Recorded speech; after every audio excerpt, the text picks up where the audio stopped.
जय श्री कृष्णा। राधे राधे। नमस्कार दोस्तों, स्वागत है आप सभी का हमारे YouTube चैनल पर। ओम नमः शिवाय।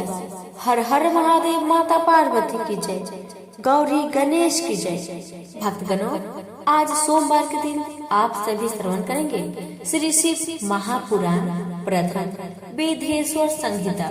तीर्थराज में मुनियों का विराट सम्मेलन। व्यास जी कहते हैं, एक समय श्री गंगा और कालिंदी के संगम महाक्षेत्र परम पावन प्रयाग में जब मुनियों ने अपना एक विराट सम्मेलन किया, तब महर्षि व्यास शिष्य परम पौराणिक सूत जी के आने पर सभी लोगों ने अपने अपने स्थानों से उठकर उनकी यथोचित अभ्यर्थना की तथा पूजा सत्कार करके हाथ जोड़कर यह प्रार्थना की, हे मुनिषु, कलयुग में सभी प्राणी पाप ताप से पीड़ित हो सत्कर्म रहित, निंदक, चोर पर, स्त्री गामी, दूसरे की हत्या करने वाले, देहाभिमानी, आत्मज्ञान रहित, नास्तिक, माता पिता से द्वेष करने वाले और स्त्रियों के दास हो जाएंगे। किसी में भी धर्म नहीं रह जाएगा। ब्राह्मण लोग भी वेद को बेचकर जीविका करने वाले, धन के इच्छुक और मत से मोहित, अपनी जाति के कर्मों को छोड़ त्रिकाल संध्या न करने वाले, ब्रह्म ज्ञान से रहित, दयाहीन, आचार और व्रत का लोप करने वाले, कृषक, क्रूर और मलिन स्वभाव के हो जाएंगे। क्षत्रिय भी धर्म के विपरीत कुसंगी और पाप परायण होंगे। रम से कायरता, धर्म से विमुखता, चोरी, निष्ठा और दास्ता ही मानो उनका धर्म हो जाएगा। भोगों की लिप्सा और कामनियों की दास्ता उनके जीवन का मुख्य ध्येय होगा। प्रजा पालन से दूर और जीव हिंसा में उनकी बड़ी रुचि हो जाएगी। इस प्रकार वैश्य भी संस्कारहीन, अपने धर्म रहित, कुमार्गी और जैसे भी हो डंडी मारकर केवल धन कमाना ही अपना मुख्य धर्म समझेंगे और वे भी किसी अन्य की ओर कदापि ध्यान नहीं देंगे। वे गुरु, देवता और ब्राह्मणों से रहित, कामी, मलिन, आशाएं वाले, मोहाच्छन्न और परम लोभी होंगे। ऐसे ही क्षुद्र भी अपने धर्म को छोड़ तिलक, छाप लगा ब्राह्मणों का सा आचार करने वाले, नकली तपस्वी, ब्राह्मणों के तेज हजार, शालिग्राम आदि पाषाण पूजक, होम कुर्ता, कुटिल, ब्राह्मणों के निंदक, धनवान, कुकर्मी, विद्वान, विवादी, धर्मलोपन, राजाकृत, दंभी, महाभिमानी, क्रूर, वर्ण धर्म के नाशक, सर्व वर्णों से उच्च और दुष्कर्मी हो जाएंगे। इसी प्रकार स्त्रियों में भी धर्म का ह्रास हो जाएगा और वे तमोगुण से युक्त, जारवासी, पति से विमुखी, माता पिता की भक्ति से रहित, दुराशायु और नित्य रुग्ण रहा करेगी। तब ऐसे नष्ट बुद्धि संतानों की लोक परलोक में क्या दशा होगी? वे किस उपाय से सदगति को प्राप्त होंगे? हे सुत जी, इस सम्मेलन में आप इस प्रकार प्रकाश डालिए, क्योंकि हम लोगों को इसी बात की बड़ी चिंता है कि आगे जगत की क्या दुर्दशा होगी। परोपकार से बढ़कर दूसरा धर्म नहीं है, अतः इसके लिए जो सर्व सिद्धांतों से मान्य हो, ऐसी कोई सरल युक्ति आप बतलाने की कृपा कीजिए। व्यास जी कहते हैं, मुनियों की ऐसी बात सुनकर परम पौराणिक सूत जी अपने मन में भगवान शंकर का ध्यान करते हुए बोले। सूत जी बोले, हे मुनीश्वर, जहाँ आपने त्रिलोक हितकारी बड़ा अच्छा प्रश्न किया है। मैं आप लोगों की ऐसी रुचि देखकर श्री गुरु जी का स्मरण कर जो कहता है उसे आदर सहित सुनिए। कली के पापों का नाश करने वाला मार्थदायक शिव पुराण नामक ग्रंथ सब ग्रंथों से उत्तम और दांत सार का सर्वोत्तम है, जिसके पढ़ने सुनने से मनुष्य सर्वोत्तम शिव गति को प्राप्त होता है। जब तक इस ग्रंथ का उदय नहीं हुआ है, तभी तक कलयुग में ब्रह्म हत्या आदि पाप फैल रहे हैं। शास्त्रों के झगड़े, नाना प्रकार के उत्पात, क्रूर यम के भेंटों की निर्भयता, तीर्थों का विवाद, सत्यदान और देवताओं की मान्यता, संबंधी विवाद तभी तक महितल पर हो रहे हैं जब तक श्री शिव पुराण का पृथ्वी पर उदय नहीं होता। तो यह प्रत्यक्ष हो जाएगा, तब शास्त्रों के परस्पर झगड़े आदि सभी इसकी गर्जना से समाप्त हो जाएगी, क्योंकि भगवान वेद व्यास के कहे हुए इस पुराण का बहुत महत्व है कि कीर्तन और श्रवण से जो फल प्राप्त होता है वह सबका सब तो मैं नहीं कह सकता, किंतु उसका कुछ महात्मा मैं आप लोग से कहता हूँ। ध्यान देकर सुनिए, इसमें मैं अपनी ओर से कुछ नहीं कहूँगा, जो व्यास जी ने कहा है वही कहूँगा। व्यास जी ने कहा है, यदि शिव पुराण का एक आधा श्लोक भी कोई पढ़ेगा तो वह पाप से छूट जाएगा, और यदि सावधानी से संपूर्ण पढ़े तो जीवन मुक्त हो जाएगा, और इसके अनुसार आचरण करे तो एक एक दिन में एक एक अश्वमेध का फल पाएगा। यदि कोई दूसरे भी श्री शिव महापुराण की पूजा करे तो वह सब देवताओं की पूजा के समान फल प्राप्त करेगा। इसमें कोई संदेह नहीं है, क्योंकि शिव संहिता नामक इस सुधा को स्वयं श्री शिव भगवान ने उपनिषद रूपी समुद्र को मत कर उसमें से निकाला है। अतः जो इसको पान करेगा वह निश्चय ही अमर हो जाएगा। यदि कोई एक मास इसे पढ़े तो ब्रह्म हत्या आदि पापों से भी मुक्त हो जाएगा, और शिवालय में या बेल्व के वन में जो इस संहिता को पढ़ेगा वह अद्भुत फल का लाभ करेगा। जो श्री भैरव जी की मूर्ति के सामने इसका 3 बार पाठ करता है उसके सभी मनोरथ पूर्ण होते हैं। चतुर्थी के दिन निराहार रहे बेल के मूल में बैठकर इसे पढ़े तो शिव जी की पूजा के समान है, और उसके देवता भी पूजा करते हैं।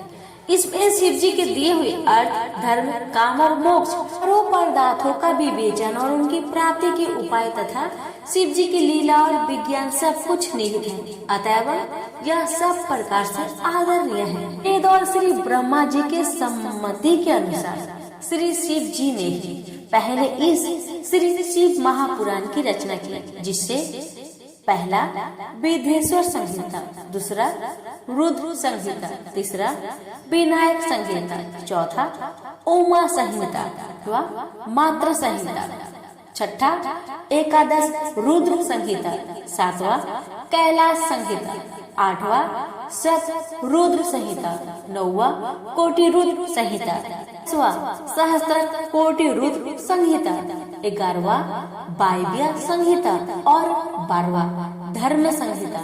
इतनी संहिताएं इस पुराण में सम्मिलित है।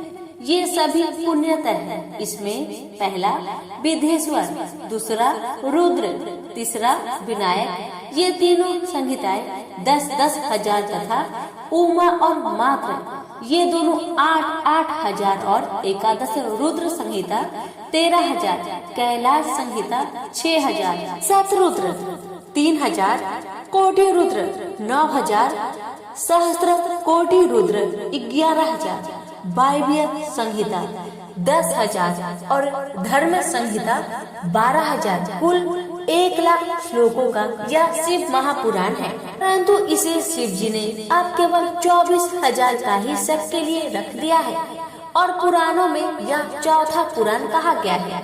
परंतु अब इसमें 7 संहिताएं ही प्रधान हैं। अन्यथा सृष्टि के आरंभ में शिव जी के इस 100 करोड़ श्लोकों में कहा था, यह 24,000 संख्याओं वाला शिव महापुराण केवल इन 7 संहिताओं में ही शेष रह गया है। यथा पहला विधेश्वर संहिता, दूसरा रुद्र संहिता, तीसरा सतरुद्र संहिता, चौथा श्री कोटि रुद्र संहिता, पांचवा श्री उमा संहिता, छठा श्री कैलाश संहिता और सातवां व्यास संहिता। जो इस सब संहिता युक्त श्री शिव महापुराण को आदर सहित पूरा पढ़ेगा या फिर श्रद्धा सहित श्रवण करेगा तो उसका जीवन मुक्त हो जाएगा। यह सब पुराणों का तिलक और सब जीवों का कल्याण दाता है।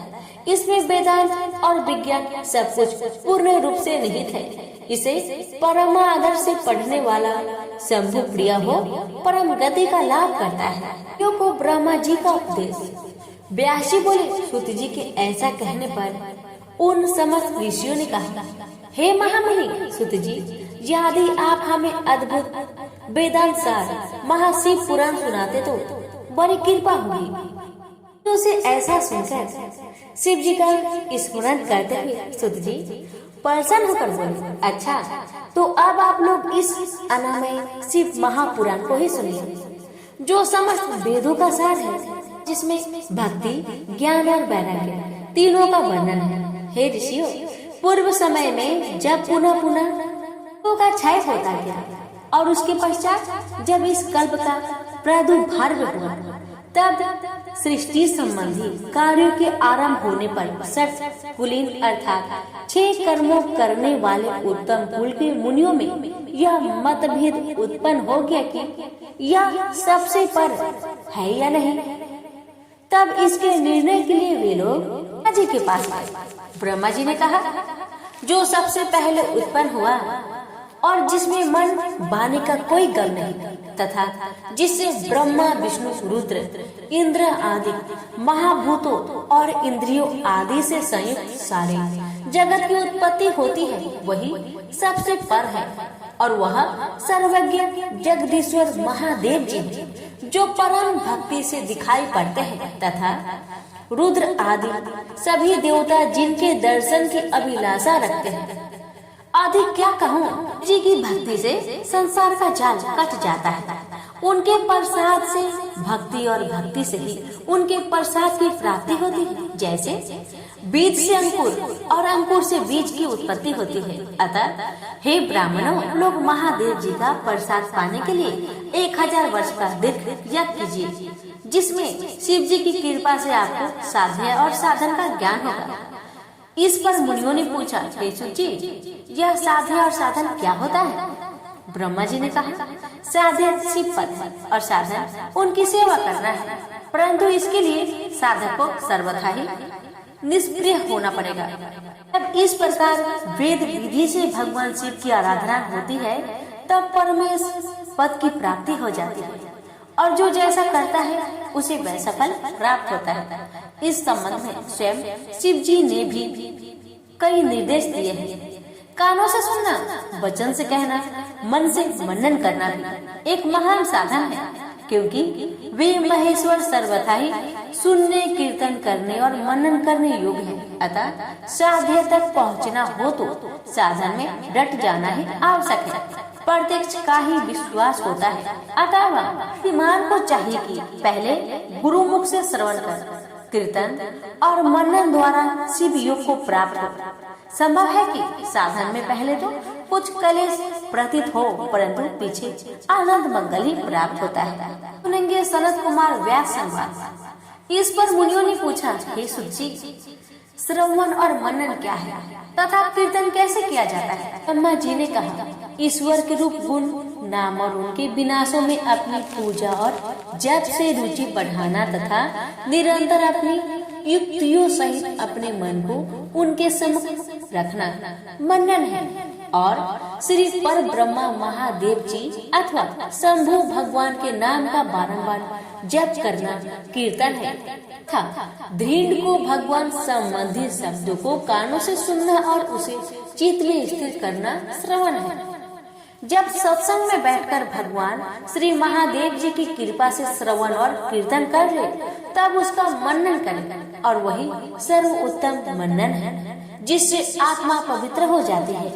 ये बोले, हे मुनीश्वर, इस पर साधन संबंध में एक प्राचीन इतिहास आप लोगों को सुनाता हूँ, सावधान होकर सुनिए।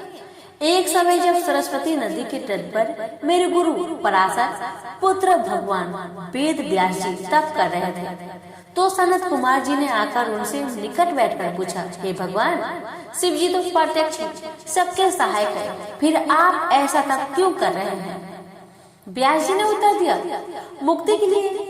इस पर सनत कुमार जी ने कहा, अवश्य, पहले मुझे भी ऐसा ही भ्रम हुआ था और मैं भी मंद्राचल पर्वत पर जाकर तप करने लगा था, परंतु जब दयालु शिव जी की आज्ञा से नंदीकेश्वर ने आकर मुझे यह बतलाया कि शिव जी के श्रवण, कीर्तन और मनन से मुक्ति प्राप्त हो जाती है, तब मेरा सारा भ्रम दूर हो गया। अतः हे ब्राह्मण, आप भी ऐसा ही कीजिए। कहकर सनत कुमार जी चले गए। इस पर ऋषियों ने सूत जी से पूछा, जो श्रवण कीर्तन और मनन नहीं करता उस जीव की मुक्ति कैसे होती है तथा बिना यत्न किए भी वह कैसे मुक्त होगा।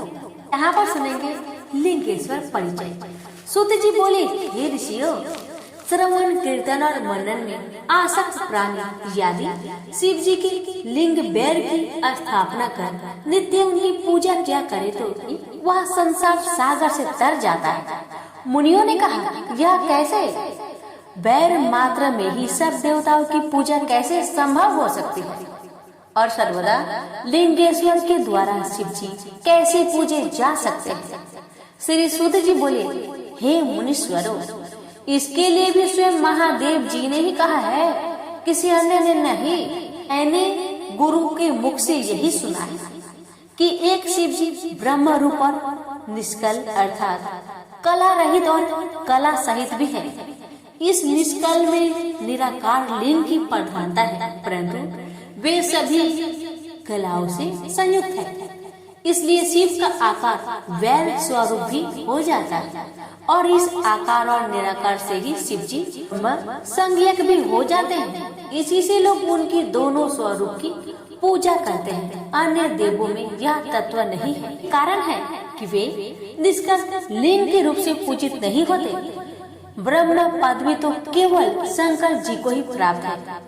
इस वेदांत सार ओम प्रणव के लिए भी सनत कुमार जी ने मंद्राचल पर्वत पर श्री नंदकेश्वर जी से प्रश्न किया था, जिस पर नंदकेश्वर ने यह स्पष्ट कहा था कि एकाकी शिव जी ही इस प्रकार पूजनीय है। कलापूर्ण भगवान शिव का वैद पूजन लोक सम्मत है और वेद ने जिसकी आज्ञा दी है। इस पर जब सनत कुमार जी ने लिंग बैर की उत्पत्ति पूछी तो नंदकेश्वर ने कहा, पूर्व काल में जब ब्रह्मा और विष्णु में युद्ध हुआ तो उनके बीच में निष्कल शिव जी ने स्थान रूप में प्रकट होकर विश्व संरक्षण किया था और तभी से महादेव जी का निष्कल लिंग और सकल वैर जगत में प्रचलित हुई।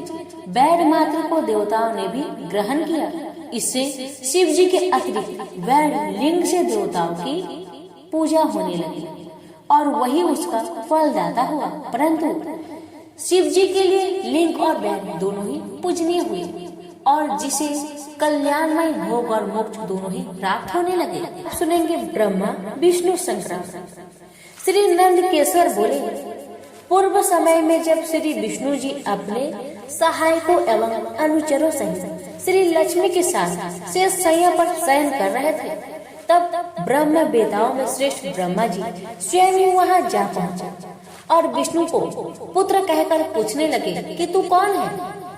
हे पुत्र उठ, मुझे देख, मैं तेरा ईश्वर यहाँ आया हूँ। इस पर विष्णु जी के भीतर क्रोध हुआ, परंतु उसे दबाकर उन्होंने ब्रह्मा जी से कहा, हे पुत्र, तुम्हारा कल्याण, आओ बैठो, मैं तुम्हारा पिता हूँ और कहो कि तुम्हारा मुख टेढ़ा क्यों हो गया है। इस पर ब्रह्मा जी ने कहा, समय के फेर से तुम्हें अभिमान हो गया है। हे पुत्र, मैं तुम्हारा संरक्षक ही नहीं हूँ, किंतु समस्त जगत का पितामह हूँ। विष्णु जी ने कहा, रे चोर, तू अपना बड़प्पन क्यों दिखाता है? सारा जगत तो मुझ में निवास करता है। तू मेरे ही नाभि कमल से प्रकट हुआ और मुझसे ही ऐसी बातें करता है। नंदकेश्वर कहते हैं कि जब इस प्रकार रजोगुण से मुक्त उन दोनों महानुभावों में विवाद होने लगा, तब वे दोनों अपने को प्रभु कहते कहते एक दूसरे का वध करने का उद्धत हो गए और युद्ध में छिड़ गए। हर गरुड़ पर बैठे दोनों अमर ईश्वर परस्पर युद्ध करने लगे। उनके वाहन भी लड़ने लगे। देवता आकाश से देखने और दोनों देवताओं पर पुष्प वृष्टि करने लगे। इस समय ब्रह्मा जी के वक्ष स्थल में विष्णु जी ने अनेकों अस्त्रों का प्रहार कर उन्हें व्याकुल कर दिया। इससे कुपित हो ब्रह्मा जी ने भी उनके वक्ष स्थल पर कई भयानक प्रहार किए। अग्निवत अस्त्रों के आश्चर्यजनक व्यापार हुए। देवता एक दूसरे के प्रति कानाफूसी करने लगे। इससे श्रमित श्री विष्णु जी हाँफने लगे, परंतु उसी क्षण शांत होकर उन्होंने ब्रह्मा जी पर माहेश्वर अस्त्र चला दिया। इससे ब्रह्मा जी को बड़ी चोट लगी और उन्होंने पशुपत अस्त्र चलाकर विष्णु जी के वक्ष स्थल पर आघात किया। इनके पारस्परिक आघातों से देवता अत्यंत व्याकुल हो उठे और उन्होंने कहा, आप दोनों ही अराजकता उत्पन्न करते हैं। यह सारी सृष्टि शिव जी की है कि जिन त्रिशूलधारी की इच्छा बिना कोई एक तिनका भी इधर से उधर नहीं कर सकता। हम लोग शिव जी के पास जाते हैं। ऐसा कहकर देवगण चंद्रशेखर श्री महादेव जी के पास गए। महादेव जी अपनी सभा में उमा सहित मणिमय दिव्य सिंहासन पर विराजमान थे। देवताओं ने साष्टांग दंडवत कर श्री महादेव जी को नमस्कार किया। उनको नमस्कार करते देख श्री महादेव जी ने उन्हें अपने पास बुला लिया और अर्थ गंभीर वाणी से बोले। महादेव जी ईश्वर से बोले, हे पुत्रों, तुम कुशल तो हो? कहो, हमारे शासन में सर्वत्र शांति तो है ना? मैंने सुना है कि ब्रह्मा और विष्णु परस्पर युद्ध कर रहे हैं और तुम लोग बड़ी दुखी हो। अच्छा, तो मैं अपने कुछ गणों को वहाँ भेजता हूँ, तुम लोग चिंता न करो। यह कहकर शिव जी ने अपने 100 गणों को वहाँ चलने की आज्ञा दी। साथ ही स्वयं महादेव जी भी अपने भद्र रथ पर आरूढ़ हो परिकर बांध चलने को तैयार है। देवताओं सहित इंद्र भी उनके साथ हुए। वहां पहुंच शिव जी आकाश मंडल में बादलों में छिपकर ब्रह्मा विष्णु का युद्ध देखने लगे। के सैनिकों ने भी अपने बादों का बजाना बंद कर अपना कोलाहल शांत कर दिया और शिव जी का ही अनुगमन किया। हाँ, तो ब्रह्मा और अच्युत भगवान श्री विष्णु परस्पर युद्ध कर रहे हैं, जबकि इन एक दूसरे के प्रयुक्त होते ही त्रिलोक्य भस्म हो जाता है। तो प्रलय के इस रूप को देख निष्कल शिव जी से न रहा गया और वे इनका युद्ध शांत करने के लिए महाअग्नि के तुल्य एक स्तंभ के रूप में हो गए और दोनों के बीच में जा खड़े हुए। फिर तो उस महाअग्नि के प्रकट होने से ही वे शांत हो गए। अस्त्रों के शांत होने पर उस अद्भुत दृश्य को देखकर ब्रह्मा और विष्णु परस्पर कहने लगे, यह इंद्र यातित अग्नि स्वरूप स्तंभ क्या है? हमें इसका पता लगाना चाहिए। ऐसा निश्चय कर दोनों वीर उसकी परीक्षा के लिए बहुत ही शीघ्र वहाँ से चले। भगवान विष्णु ने शुक्र का रूप धारण किया और वे उसके मूल को देखने के लिए नीचे चले गए। ब्रह्मा जी ने हंस का रूप धारण कर ऊपर गमन किया। विष्णु जी पाताल में पहुंचकर दूर तक चले गए, परंतु स्तंभ का उन्हें कुछ पता न चला। तब वह फिर युद्ध भूमि में लौट आए। उधर ब्रह्मा जी ने आकाश में जाकर केतकी का फूल देखा। उन्हें विश्वास हो गया कि हमने स्तंभ का अंत देख लिया है। एक केतकी का फूल लिए विष्णु के पास आए। विष्णु जी ने उनके चरण पकड़ लिए। तब ब्रह्मा के छल को जानकर ईश्वर को वहाँ तत्क्षण प्रकट होना पड़ा और विष्णु जी ने उनका भी चरण पकड़ लिया। विष्णु जी की महानता से ईश्वर प्रसन्न हो गए। उन्होंने कहा, विष्णु, तुम बड़े ही सत्यवादी हो, अतः मैं तुम्हें अपनी समानता प्रदान करता हूँ। प्रेम से बोलिए, उमापति शंकर भगवान की जय। भक्तगणों, आगे की कथा अब अगले सोमवार को आप सभी श्रवण करेंगे। शिव महापुराण की कथा श्रवण करने के लिए हमारे चैनल को सब्सक्राइब करना ना भूलें। धन्यवाद।